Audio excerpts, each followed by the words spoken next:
أسعد الله أوقاتكم مجددا ومجددا. نحن في رأس شمرة، الشاطئ كما ذكرنا في المرة السابقة غني جدا بكل أنواع الأخضار.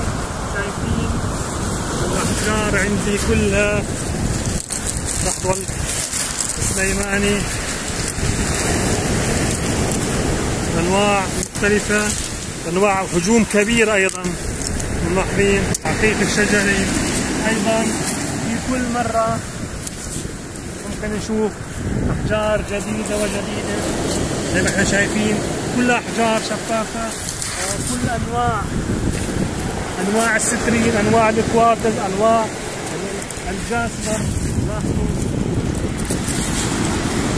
عمليا الأحجار مصقولة جدا، هي جاهزة هناك فورا على سطح ضخم. هي أيضا شايفين الجمال مخططة إذا بكل الألوان وكل الأشكال.